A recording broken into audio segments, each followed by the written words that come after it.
الحمد لله رب العالمين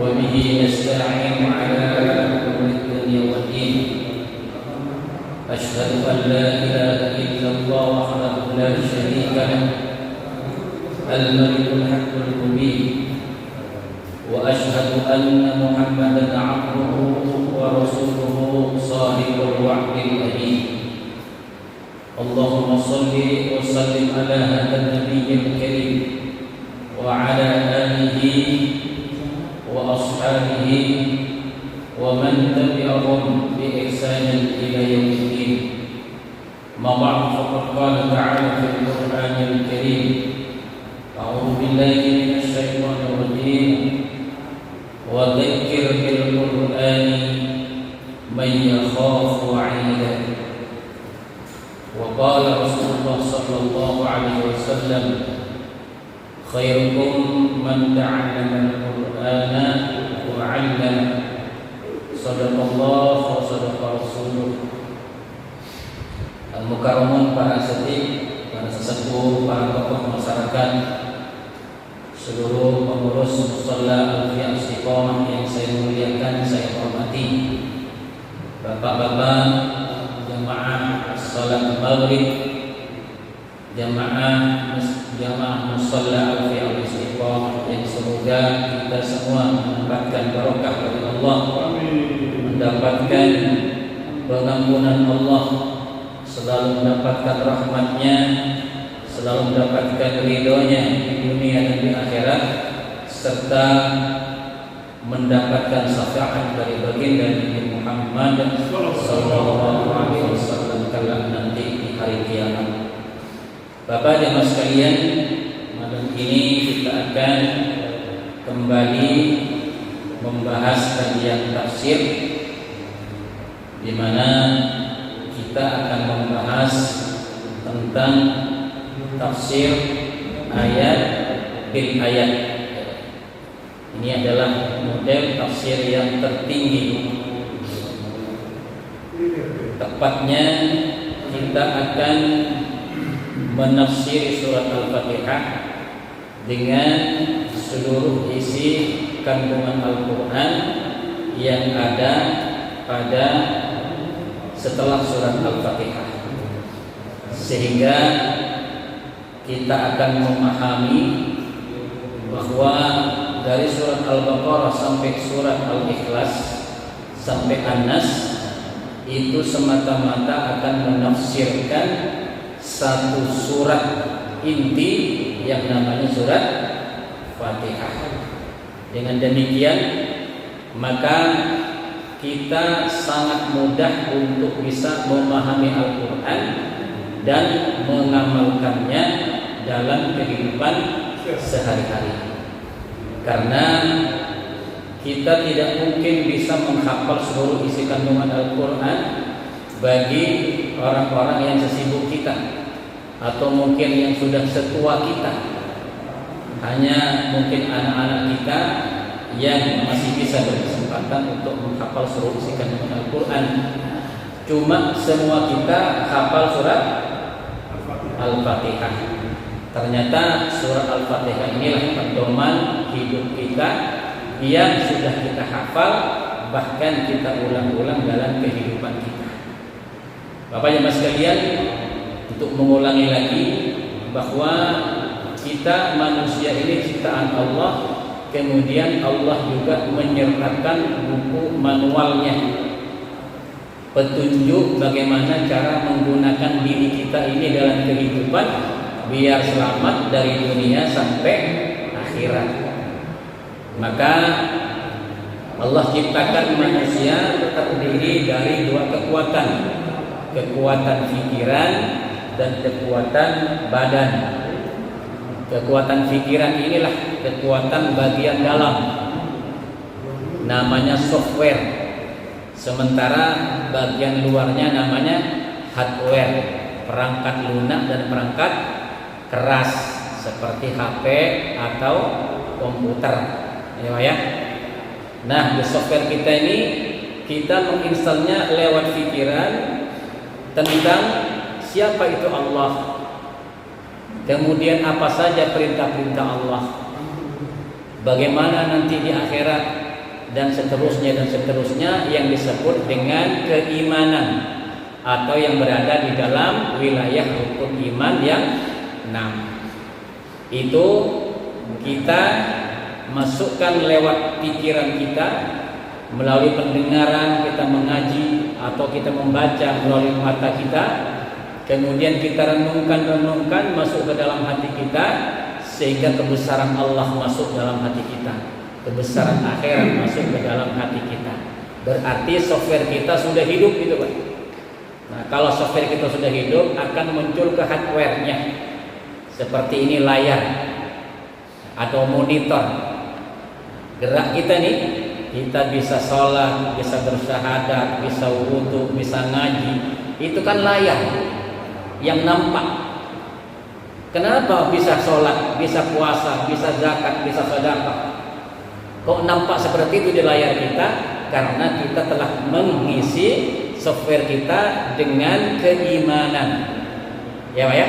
Mengimani Allah, mengimani alam akhirat, mengimani adanya balasan pahala dan dosa.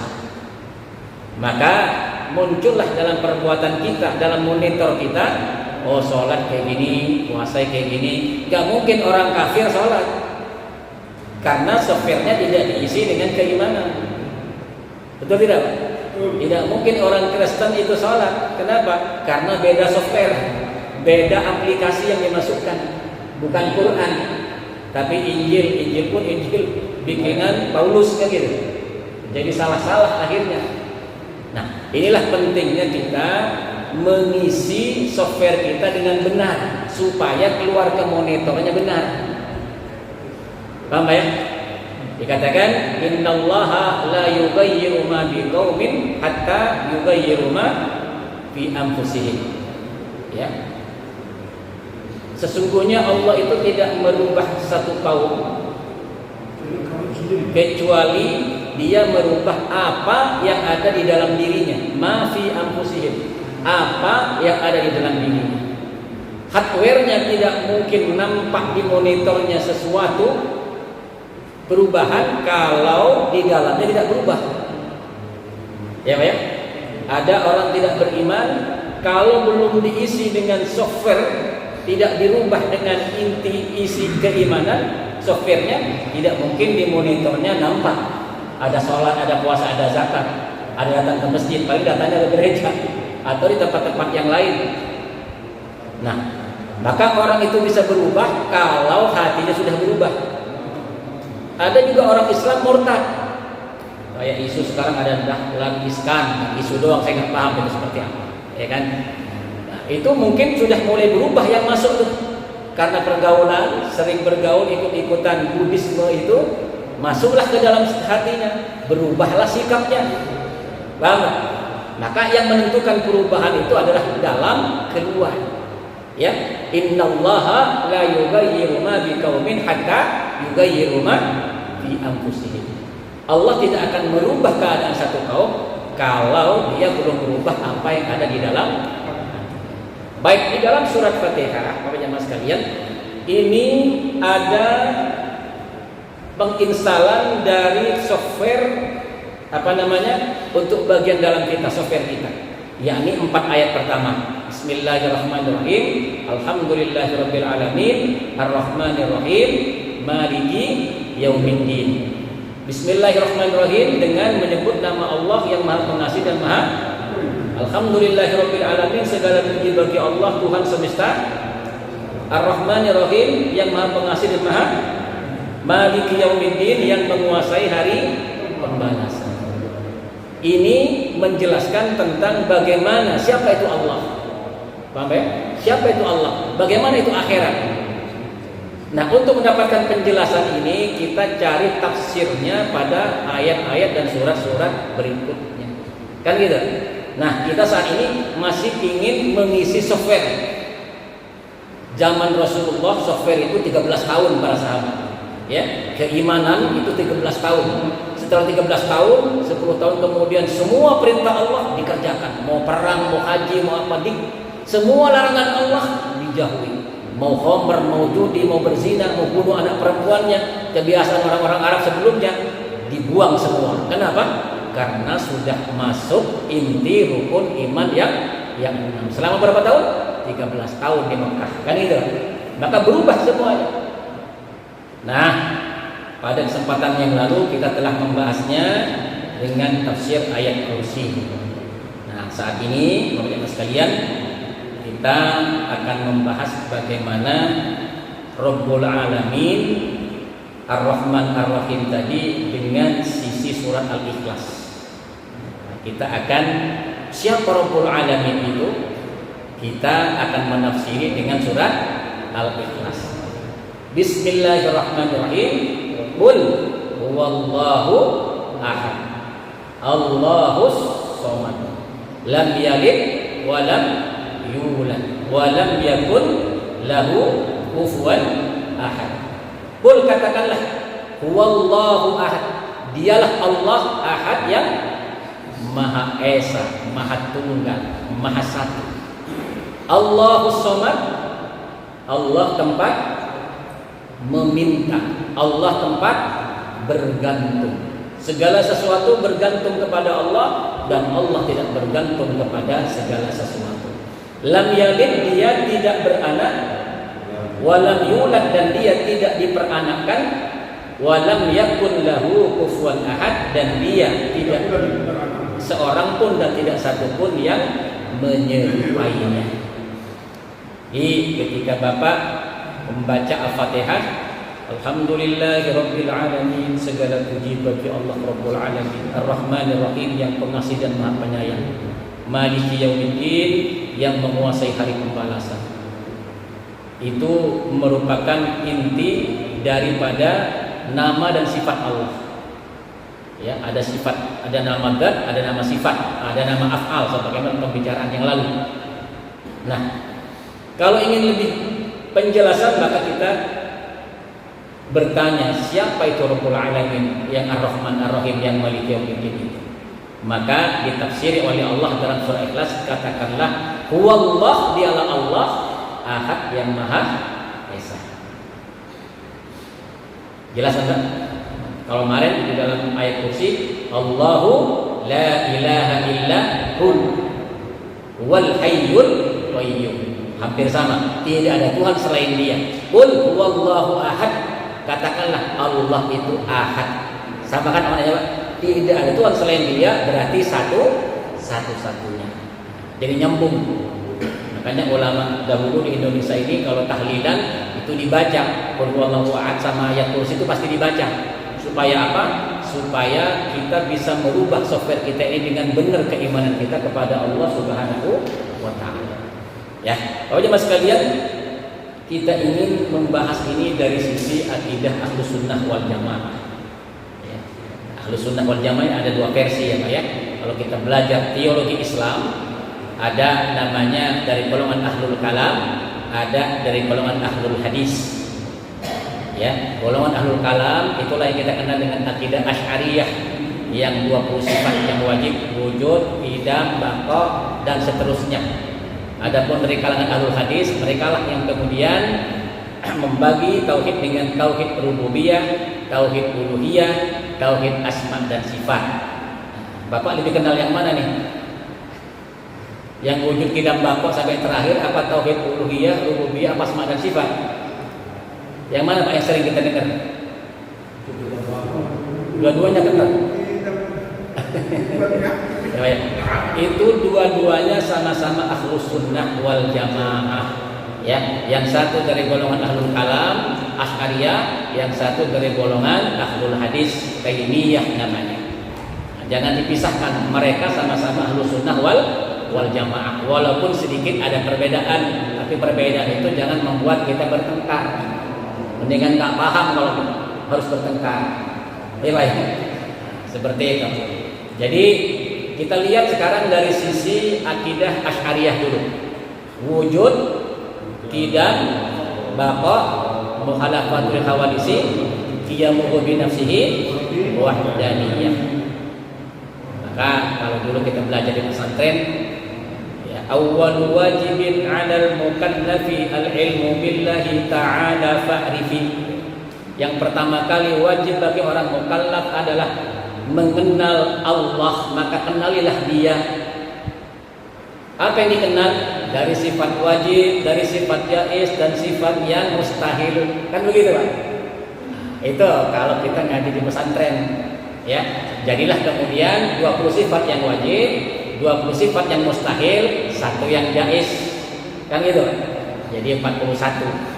Nah, kita sekarang akan membahas dari sisi bagaimana mereka menemukan itu. Qul huwallahu ahad. Katakanlah bahwa Dialah Allah. Allah ada enggak? Menurut ayat ini Allah tadi ada tidak? Udah disebut huwallah, Dialah Allah. Berarti Allah ada. Ada itu apa bahasa Arabnya? Wujud. Ya, ada bahasa Arabnya adalah wujud. Ya, wujud. Bagaimana adanya Allah? Qul huwallahu ahad. Dia maha satu. Bahasa ininya wahdaniyah. Memang tidak urut, Pak, ya. Wahdaniyah. Allahus Samad, Allah tempat bergantung, segala sesuatu bergantung kepadanya dan Dia tidak bergantung kepada segala sesuatu. Ditafsiri dengan qiyamuhu binafsihi. Qiyamuhu binafsihi, berdiri dengan sendirinya, tidak bergantung kepada apapun, segala apapun bergantung kepada Dia. Qiyamuhu binafsihi. Itu namanya Allahus Samad. Lam yalid, tidak beranak. Kalau beranak berarti ada warisan. Ya, ada yang mewarisi. Berarti masih ada di belakang dia. Ya, Pak, ya. Nah, tapi dia lam yalid, berarti dialah yang paling akhir. Walam yulad, dan dia tidak dilahirkan. Berarti dia yang pertama. Dalam surat Al-Hadid dikatakan huwal awwalu wal akhir. Dia yang pertama dan terakhir. Di dalam akidah Asy'ariyah kemudian diambil maknanya saja. Yang al-awwal namanya qidam, yang al-akhir namanya baqa. Ya. Lam yalid artinya baqa, lam yulad artinya qidam. Lam yulad huwal awwal, lam yalid huwal akhir. Paham tak? Nah, walam yakun lahu kufuwan ahad, dan tidak ada satupun seorang pun yang menyerupainya. Mukhalafatuhu lil hawa bisi. Mukhalafatuhu lil hawa bisi. Apa artinya? Tidak menyerupai segala sesuatu yang baru. Semua ciptaan Allah itu baru datang. Karena yang pertama adalah Allah yang qidam. Selain Allah baru. Mukhalafatul hawadisi berbeda dengan yang baru, maksudnya dengan makhluknya. Nah, kalau diurut dengan bahasa Asy'ariyah, wujud, qidam, baqa, mukhalafatul hawadisi, qiyamuhu binafsihi, wahdaniyah. Ada 6. Ya, kalau secara ayatnya qul huwallahu ahad, Allahus samad, lam yalid wa lam yulad wa lam yakun lahu kufuwan ahad. Paham, Pak, ya? Pernah nggak mendengar? Ya, ternyata dalil dari surat Ikhlas. Ya, Pak, ya?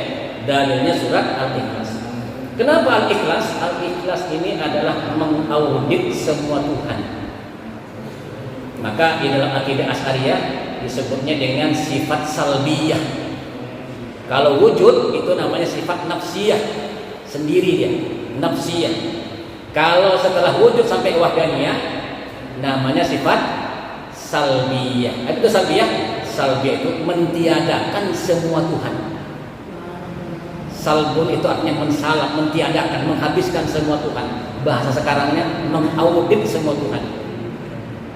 Ya, Pak, ya? Maka kita akan mengucapkan hanya la ilaha illallah, tidak ada Tuhan selain Allah. Kenapa? Kalau Tuhan harus memiliki sifat yang ada dalam surat Al-Ikhlas. Apa? Dia wujud. Harus wujudnya harus qidam, harus awal. Ada nggak Tuhan yang diaku oleh manusia selain Allah yang wujudnya qidam? Ada nggak? Nabi Isa misalnya kan, atau mungkin batu, atau mungkin yang lain, bintang, Fir'aun. Ada nggak yang sifatnya kidam? Diaudit Pak dengan sini. Berarti tidak ada. Situ juga nggak ada. Ya, coba cek lagi dengan qiyamuhu bi nafsihi. Ya, qiyamuhu bi nafsihi. Apakah ada Tuhan yang diaku oleh manusia selama ini selain Allah itu yang tidak bergantung kepada apapun dan apapun bergantung kepadanya? Ada? Ada nggak? Tidak ada. Berarti itu bukan Tuhan.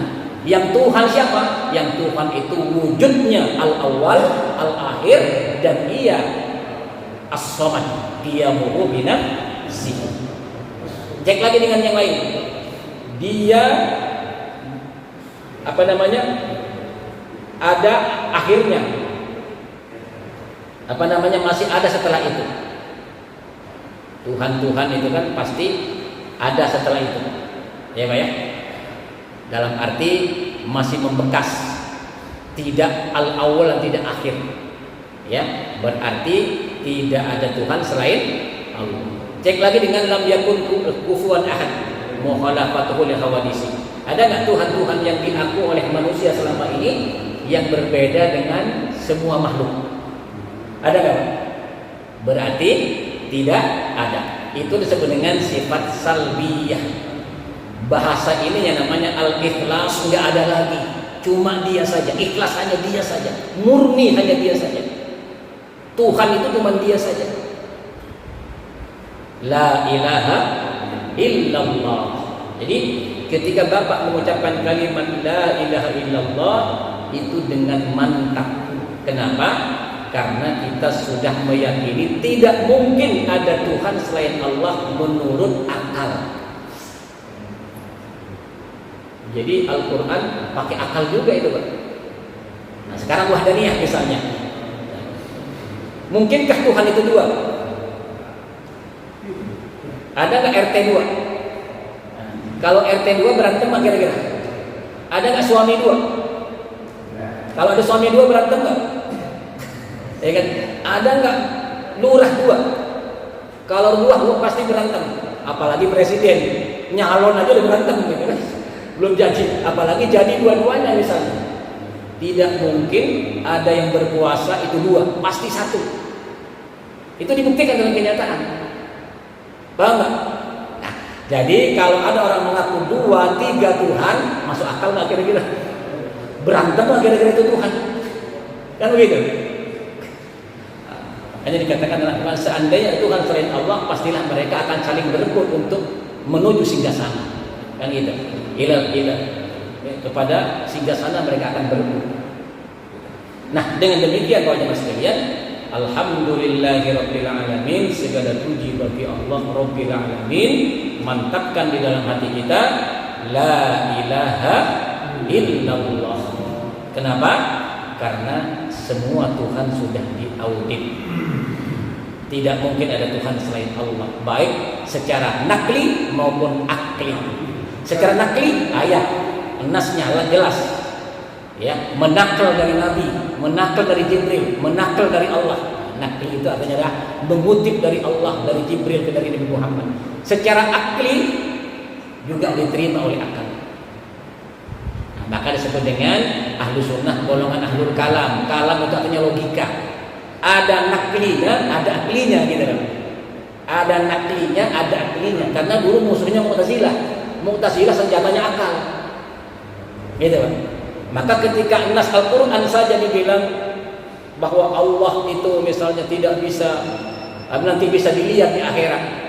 Kata Mu'tazilah tidak bisa dilihat. Karena nggak masuk di akal dia, terlalu besar untuk bisa dilihat kan gitu kan. Sementara Ahlussunnah wal Jamaah meyakini ayat itu dan pastinya pakai logika juga, pakai kekuatan logika juga. Nah, dengan demikian maka surat Fatihah ketika kita tafsiri dengan apa Pak? Dengan surat Ikhlas, kita akan menemukan akidah Ahlussunnah wal Jamaah dari golongan Asy'ariyah, di mana di situ wujud, qidam, baqa, mukhalafatul hawadisi dia merujuk nafsihi wahdaniyah. Ingat seperti dengan sifat nafsiyah yang pertama dan yang 5 berikutnya adalah sifat salbiyah. Apa salbiyah? Mentiadakan semua Tuhan. Akan disebut dengan kata wajib, Pak, ya. Wajib. Jadi ada yang mengatakan kok Tuhan diwajibkan. Wajib secara akidah beda dengan wajib secara fikih. Ya, Pak, ya. Kalau fikih wajib itu kalau mengerjakan dapat pahala, kalau ditinggalkan dapat dosa. Kalau wajib secara akidah adalah wajib menurut akal. Ya. 1 tambah 1 menurut akal 3 apa 2? Ya, Pak. Menurut akal 1 tambah 1 3 apa 2? Nah, akal mewajibkan bahwa 1 tambah 1 2. Kalau 3 mustahil menurut akal. Ini bangku. Ada nggak bangku ini, Pak? Bapak lihat bangku ini nggak? Ini jadi sendiri apa ada tukangnya? Pak, ini jadi sendiri apa ada tukangnya bangku? Menurut akal Bapak, ini jadi sendiri atau wajib menurut akal ada tukangnya? Gitu loh. Ini namanya wajib. Alam semesta ini kira-kira ada yang menciptakan nggak, Pak? Kalau bangku ini saja ada yang nyiptain, apalagi alam semesta ini. Menurut akal pasti ada zat yang wujud pertama. Paham, Pak? Ya, pasti ada yang wujud pertama. Siapa dia? Qul huwallahu ahad, Allahus samad, lam yalid wa lam yulad wa lam yakul lahu kufuwan ahad. Selain itu berarti secara akal dan nakal tidak mungkin diaku sebagai Tuhan. Mantaplah kita mengatakan la ilaha illallah, tidak ada Tuhan selain Allah. Karena iman itu tidak boleh taklif, Pak. Hanya katanya, harus disaring dengan akal dulu. Kira-kira masuk akal nggak? Kan gitu. Nah, ada Tuhan 3 masuk akal nggak? Ya kan? Nggak masuk akal. Ya kan? Apalagi nakal jelas. Ya. Dikatakan bahwasanya sungguh kafir, laqad kafarul ladina qalu innallaha tsalitsu tsalatsah. Sungguh kafir orang yang mengatakan bahwa Tuhan itu satu di antara 3 Tuhan. Itu nakalnya. Menurut akal pun tidak mungkin ada Tuhan di 3. RT aja harus 1, tidak boleh 2. Apalagi 3. Bapak jemaah sekalian rahimakumullah, inilah sifat yang sampai ke-6 itu. Nah, adapun ayat kursi, di situ kita akan menemukan sifat berikutnya: qudrat, iradat, ilmu, hayat, sama, basar. Ya kan? Qudrat, iradat, ilmu, hayat, sama, basar. Qudrat artinya maha kuasa. Iradat artinya maha berkehendak. Qudrat, iradat, ilmu, maha mengetahui. Hayat, maha hidup. Sama, maha mendengar. Basar, maha melihat. Sama basar. Kalam, maha berbicara. Nah, jadi setelah itu menetapkan satu sifat, setelah mentiadakan sifat yang lain bahwa hanya Dia Tuhan, maka Tuhan itu harus wajib qudrat menurut akal. Secara akal udah jelas. Secara akal nggak mungkin Tuhan itu lemah. Benar nggak, Pak? Tidak mungkin Tuhan itu lemah. Tidak mungkin Tuhan itu tidak berkehendak. Tidak mungkin Tuhan itu tidak mengetahui. Tidak mungkin Tuhan itu tidak hidup, tidak melihat, tidak mendengar, ya, tidak berbicara. Nah, seperti itu. Maka nambah wudu itu namanya sifat ma'ani. Kalau kita belajar akidah asyariyah, yang wujud itu namanya nafsiyah, yang wujud qidam sampai wahdaniyah itu namanya salbiyah, ya. Yang qudrat sampai kalam tadi namanya sifat ma'ani. Nah, ditambah 7 lagi nanti sifat maknawiyahnya: qadiron, muridan, aliman, hayyan, sami'an, basiron, mutakalliman. Ya, Pak, ya. Nah, ini harus diajarkan, harus paham ini. Kalau tidak paham ini, maka harus paham yang tadi: rububiyah, uluhiyah, asma dan sifat. Jangan kosong dari ini. Kalau tidak ini berarti nanti jatuhnya ke Syiah, jatuhnya ke Murji'ah, jatuhnya ke Mu'tazilah. Gitu. Pilih di antara dua ini. Nah, kalau bapak dari dulu memang sudah wujud kita bako, ya sudah itu aja. Ya, biar nggak pusing. Ya, Pak. Nah, wujud kidam bako sampai terakhir itu saja banyak yang nggak paham juga. Nah, padahal itu adalah untuk pertama kali dikenal oleh orang mukallaf, harus paham 20 sifat yang wajib bagi Allah menurut nakal maupun menurut akal. Nah, di dalam ayat itu dikatakan Allahu la ilaha illa huwal hayyul qayyum la ta'khudhuhu sinatun wa la nawm lahu ma fis samawati wa ma fil ardh man dzal ladzi yashfa'u 'indahu illa bi idnihi ya'lamu ma baina aydihim wa ma khalfahum wa la yuhituna bi shay'in min ilmihi illa bima syaa wasi'a kursiyyuhus samawati wal ardh wa la yaquduhu hifdhuhuma wa huwal 'aliyyul 'azim. Di situ ada kudrat, ada iradah. Ya, Pak ya. Lahu ma fis samawati, dia yang memiliki langit dan bumi, pasti kudrat iradah dong. Wala yaudu hifdhuhuma, dia tidak berat untuk menjaga langit dan bumi itu. Wa huwal 'aliyyul 'azim, dia maha tinggi dan maha agung, pasti dia kudrat dan iradah dong.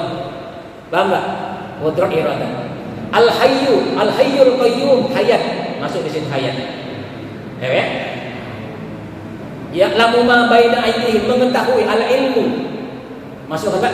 Nah, pertama kudrat, iradat masuk, al-ilmu ya'lamu ma fis samawati masuk, kemudian apa tadi? Kudrat, iradat, al-hayyul qayyum, hayat masuk. Berarti 4 sudah masuk, tinggal 3 lagi. Ya, Pak ya? Tinggal apa? Sama, mendengar, basar melihat, kalam berbicara. La ta'khudhuhu sinatun wa la naum, dia tidak ngantuk dan tidak tidur. Kalau orang ngantuk, orang tidur bisa melihat enggak, Pak? Bisa berbicara enggak, Pak? Bisa mendengar enggak, Pak? Udah ngantuk enggak bisa ngomong, enggak bisa mendengar, enggak bisa melihat. Betul tidak? Loh, itu kok ada orang tidur ngomong, bukan ngomong, Pak, ngego namanya. Ngomong itu disengaja gitu, Pak. Kalau tidur, mimpi, kemudian dia jadi tirik, itu namanya ngigo, bukan ngomong. Jadi 3 ilmu, apa namanya? Basama, mendengar, basar melihat, apalagi kalam berbicara, ada dalam kata la ta'khudhuhu sinatun wa la naum. Ya, apa namanya? Dia tidak tidur dan tidak ngantuk, berarti dia selalu melihat, dia selalu mendengar, dia selalu kalam berbicara. Paham Pak? Masuk di situ, taklinya ada di situ. Aklinya nggak mungkin Tuhan tidak bisa ngomong, ya kan? Tidak mungkin Tuhan tidak bisa melihat. Orang makhluknya saja bisa dibikin melihat, apalagi dia. Berarti secara otak tidak mungkin Tuhan itu tidak memiliki 7 sifat berikutnya tadi: qudrat, iradat, ilmu, hayat, sama basar. Nah, kemudian ditambah 7 lagi. Kaunuhu qadiran, kaunuhu muridan. Paham enggak Bapak itu maksudnya? Qudrat, qadiran itu sama maknanya, Pak. Qudrat berkuasa, qadiran selalu berkuasa maknanya. Ya. Iradat artinya berkehendak, muridan selalu berkehendak. Ya kan? Hayatun apa? Hayatun hidup, hayyan selalu hidup. Jadi ada kata selalu semua, Pak. Ya kan? Mutakalliman selalu berbicara, ya kan? Sami'an selalu mendengar. Karena nanti akan ada pertanyaan, Pak. Allah itu mendengar, sama. Pertanyaannya, kira-kira Tuhan itu mendengar, kadang mendengar apa kadang tidak? Masih ada pertanyaan. Allah hayat hidup, apakah kadang hidup apakah kadang mati? Kan gitu. Allah itu qudrat, berkuasa, apakah dia berkuasa terus apa kadang tidak? Maka ditambah 7 lagi dengan kata qadirun, dia selalu berkuasa, muridan dia selalu berkehendak, hayyan dia selalu hidup, aliman dia selalu mengetahui, sami'an selalu mendengar, basiran selalu melihat, mutakalliman selalu. Nah, makanya ma'ani ditambah dengan 7 lagi menjadi maknawiyah. Jadi kuat keyakinan akhirnya, Pak. bahwa yang namanya Tuhan itu wajib memiliki sifat itu, yang 20 itu. Kalau tidak memiliki sifat 20 itu bukan Tuhan. Berarti hantu. Sebaliknya, ya. Jadi yang diakui itu bukan Tuhan, tapi hantu.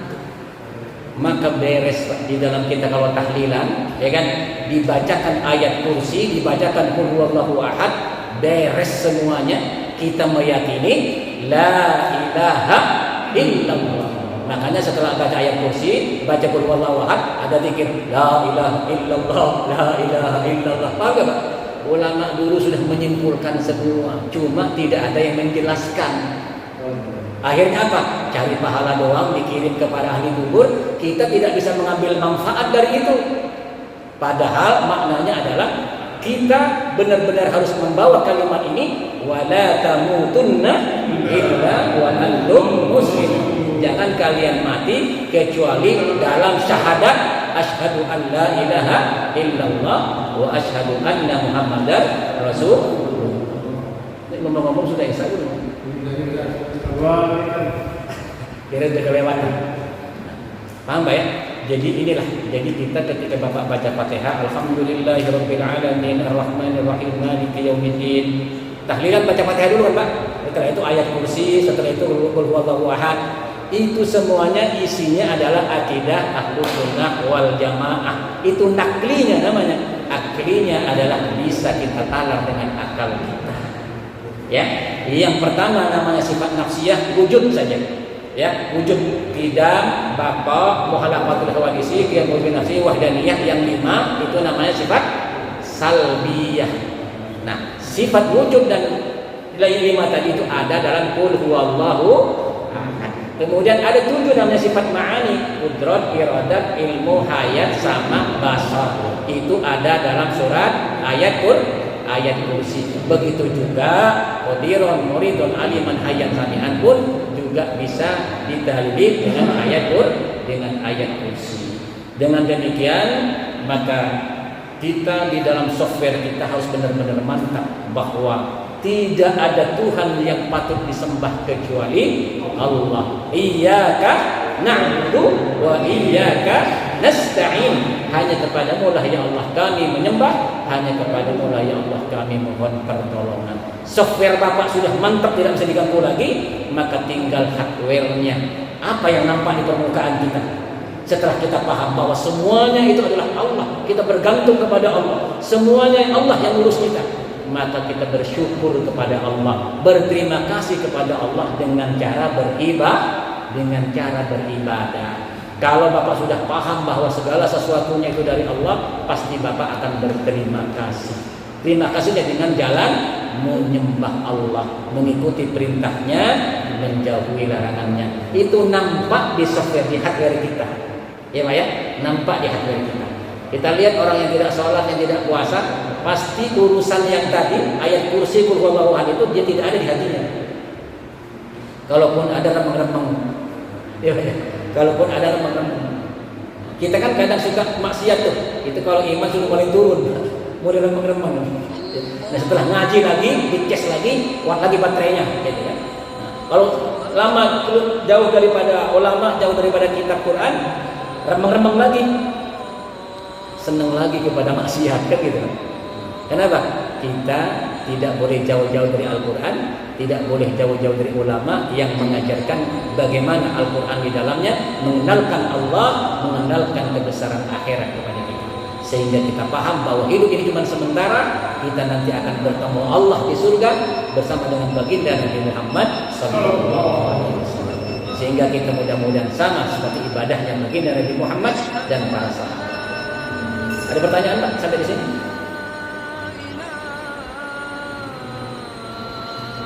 Cukup Pak ya? Cukup Pak ya? Tapi paham Pak ya? Sudah paham. Paham Pak ya? Jadi kita ulang lagi ya. Fatihah ini kita ulang, kita ambil penafsirannya dari ayat-ayat berikutnya, sehingga kita bisa mengamalkan keseharian Al-Quran ini dengan mudah dan dengan penuh keimanan yang kuat kepada Allah Subhanahu wa taala. Demikian Mari kita tutup kafaratul majlis. Subhanakallahumma wa bihamdika asyhadu an la ilaha illa anta astaghfiruka wa atubu ilaik. Billahi taufiq wal hidayah. Wassalamualaikum warahmatullahi wabarakatuh.